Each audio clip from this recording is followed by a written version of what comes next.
11 एक शहर, एक हमला, एक जख्म जो कभी नहीं भरता।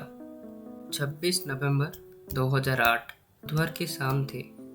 मुंबई हमेशा की तरह भागती दौड़ती अपनी तेज रफ्तार में व्यस्त थी। समंदर की लहरें अपने पुराने साज पर चल रहे थे और शहर अपने चिर परिचित अंदाज में सांस ले रहा था। किसी को क्या पता था कि उस शाम की हल्की सी ठंडा हवा कुछ ही पलों में बारूद की गंध से भर जाएगी। कोई नहीं जानता था कि उस रात इतिहास अपने सबसे काल पन्नों में से एक नया अध्याय जोड़ने वाला है। पाकिस्तान के कराची शहर से समुद्र के रास्ते 10 युवा आतंकवादी एक बड़े आतंकी मिशन पर भारत की वित्तीय राजधानी मुंबई में दाखिल हो चुके थे। उनके पास आधुनिक हथियार, सैटेलाइट फ़ोन, जीपीएस उपकरण और आतंक का वह प्रशिक्षण था जो इंसानियत को शर्मसार कर देता है। जैसे ही उन्होंने कोलाबा के पास समुद्र तट पर पांव रखा, मुंबई के रफ्तार को खून की लकीरों में बदलने की उनकी योजना शुरू हो गई। 2 आतंकवादी ताजमहल पैलेस होटल की ओर बढ़े, दो ओबरे ट्राइडेंट की ओर, 2 ने सीएसटी रेलवे स्टेशन को चुना, 2 नरीमन हाउस नामक यहूदी केंद्र की ओर रवाना, जबकि बाकी शहर में डर और भ्रम फैलाने का काम करने लगे। उनका उद्देश्य साफ था, सिर्फ जान लेना नहीं बल्कि भारत की आत्मा पर हमला करना।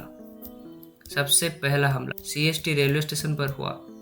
यह स्टेशन जहां हर रोज लाखों लोग अपने गंतव्य की ओर बढ़ते हैं, देखते ही देखते खून और चीखों से भर गया।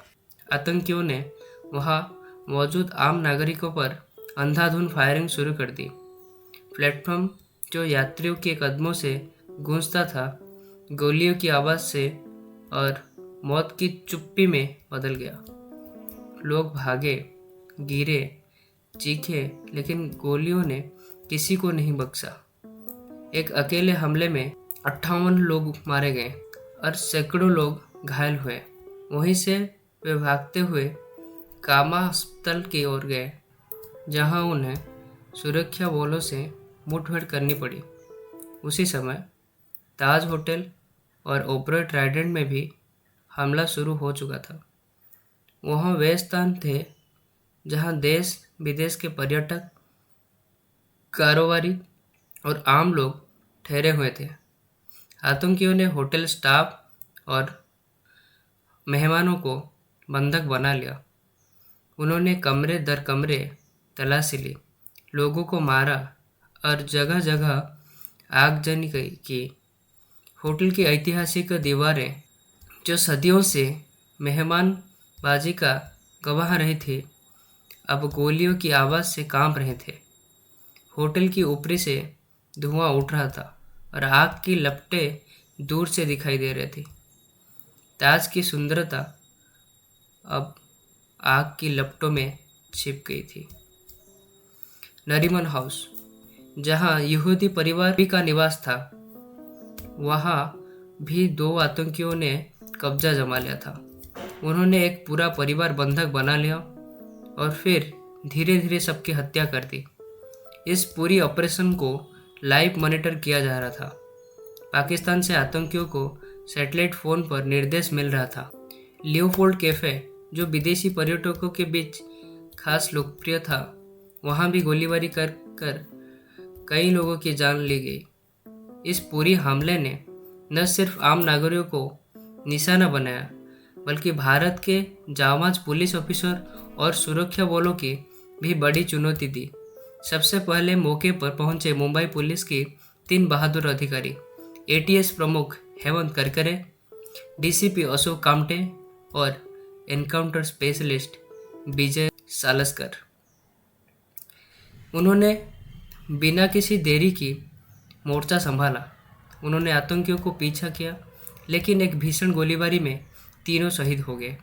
मुंबई पुलिस कांस्टेबल तुकाराम आबले ने अपनी जान की परवाह किए बिना एक आतंकियों को जिंदा पकड़ा। अजमल अमीर कसाब, जो बाद में पूरे हमले का सबसे बड़ा सुराग बना। सरकार ने तुरंत राष्ट्रीय सुरक्षा गार्ड एनएसजी को दिल्ली से बुलाया।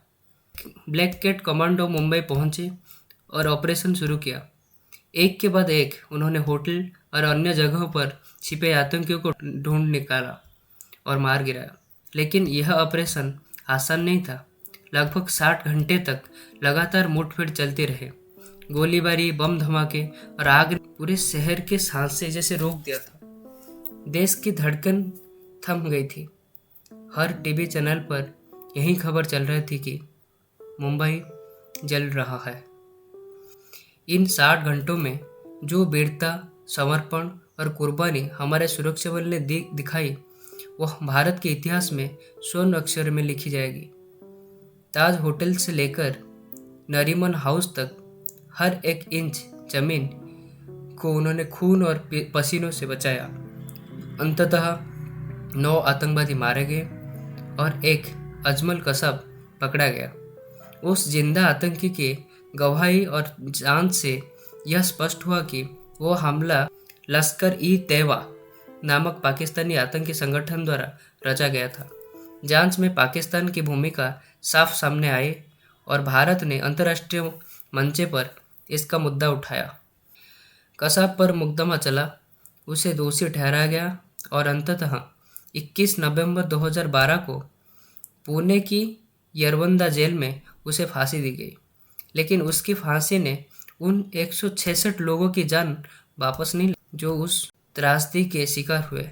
इन मृतकों में विदेशी नागरिक, बच्चे, महिलाएं, बुजुर्ग और सुरक्षा बल शामिल थे।